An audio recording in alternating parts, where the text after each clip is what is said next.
ಈ ಗಲಾಟೆಯ ನಡುವೆ ಒಂದು ಮಹಿಳೆಯ ವಿಡಿಯೋ ಆಕ್ರಂದನ, ಗೋಳಾಟ, ಬಾಯ್ ಬಡ್ಕೊಳ್ಳೋದು, ತಲೆ ಚಚ್ಕೊಳ್ಳೋದು ನೋಡಿರ್ತೀರಿ ನೀವು. ಆಕೆಗೆ ಪೊಲೀಸರು ಹೊಡೆದ್ರು. ಪುರುಷ ಪೊಲೀಸ್ ಕಾನ್ಸ್ಟೇಬಲ್ ಮಹಿಳೆಗೆ ಹೊಡೆಯೋದು ಅಪರಾಧ. ಆತನಿಗೆ ಸಸ್ಪೆನ್ಷನ್ ಆಗಿದೆ.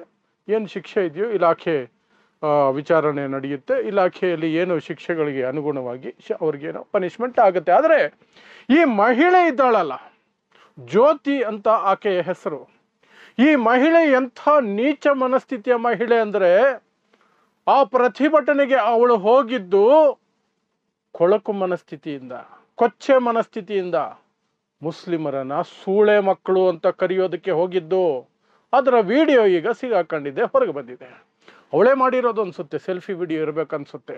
ಅಂಥ ಕಚಡ ಮನಸ್ಥಿತಿಯ ಮಹಿಳೆ ಅಲ್ಲಿಗೆ ಹೋಗಿದ್ದು ನ್ಯಾಯ ಕೇಳೋದಕ್ಕೆ ಅಂತ ಸುಳ್ಳು ಬೇರೆ ಹೇಳ್ತಾಳೆ. ನನ್ನ ಮೇಲೆ ಪುರುಷ ಪೊಲೀಸು ಲಾಠಿ ಚಾರ್ಜ್ ಮಾಡಿಬಿಟ್ರು ಅಂತ ಹೇಳ್ತಾಳೆ. ಪುರುಷ ಪೊಲೀಸ್ ಲಾಠಿ ಚಾರ್ಜ್ ಮಾಡಿದ್ದು ಅಪರಾಧ. ಆ ವ್ಯಕ್ತಿಗೆ, ಆ ಪೊಲೀಸ್ ಸಿಬ್ಬಂದಿಗೆ ಅಮಾನತಾಗಿದೆ. ಆ ಪೊಲೀಸ್ ಸಿಬ್ಬಂದಿಗೆ ಶಿಕ್ಷೆನೂ ಆಗುತ್ತೆ. ಆದರೆ ಇವಳ ಕೊಳಕು ಮನಸ್ಥಿತಿಗೆ, ನಿಮಗೆ ವಿಡಿಯೋ ತೋರಿಸ್ತೀನಿ ಒಂದೇ ಒಂದು ನಿಮಿಷ. ಇವಳ ಕೊಳಕು ಮನಸ್ಥಿತಿಗೆ ಏನು ಶಿಕ್ಷೆ? ಇವಳ ಮೇಲೆ ಧರ್ಮನಿಂದನೆ ಕೇಸ್ ಬೀಳ್ಬೇಕಾ ಬೇಡವಾ? ಇವಳನ್ನು ಜೈಲಿಗೆ ಹಾಕಬೇಕಾ ಬೇಡವಾ? ಆ ವಿಡಿಯೋ ನೋಡಿ. ಅವಳು ಕಿರ್ಚಾಡ್ತಿರೋದು, ಅವಳ ಅಶ್ಲೀಲ ಘೋಷಣೆಗಳನ್ನು ನೀವು ಕೇಳಿಸ್ಕೊಳ್ಳಿ, ಆಮೇಲೆ ಮುಂದಕ್ಕೆ ಮಾತಾಡೋಣ. ಇಂದು ಎಲ್ಲ ಒಳ್ಳೆ ಮಕ್ಕಳು, ಇದು ಎಲ್ಲ ಒಳ್ಳೆ ಮಕ್ಕಳು, ಇದು ಎಲ್ಲ ಒಳ್ಳೆ ಮಕ್ಕಳು,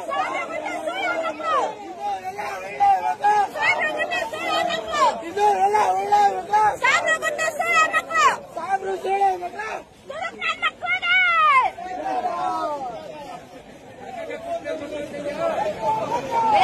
ನೋಡಿದ್ರಲ್ಲ ಎಷ್ಟು ಕೆಟ್ಟ ಕೊಳಕ ಭಾಷೆ ಅದು, ಕೆಟ್ಟ ಕೊಳಕ ಭಾಷೆ. ಆಮೇಲೆ ಹೇಳ್ತಾಳೆ, ನಾನು ಸುಮ್ಮನೆ ದಾರಿಯಲ್ಲಿ ಹೋಗ್ತಿದ್ದೆ, ನನಗೆ ಹೊಡೆದು ಬಿಟ್ರು ಅಂತ.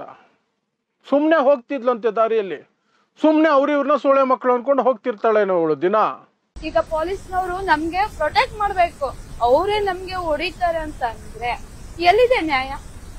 ಹೇಳಿ ನೀವೇನೆ, ಎಲ್ಲಿದೆ ಮೇಡಮ್ ನ್ಯಾಯ? ಆ ಏಟೆಲ್ಲ ನಾನು ಇಲ್ಲಿ ಬಂದು ಕೆಲಸ ಮಾಡ್ಬೇಕು, ನನ್ ಮನೆ ನಡೆಯಲ್ಲ, ಈ ತರ ಆಗಿದೆ, ನನಗೆ ಯಾರು ನ್ಯಾಯ ಕೊಡಿಸ್ತಾರೆ? ನೋವು ಆಗ್ತಿದೆ, ಹೇಳ್ಕೊಳಕ್ ಯಾರಿಲ್ಲ ಮೇಡಮ್.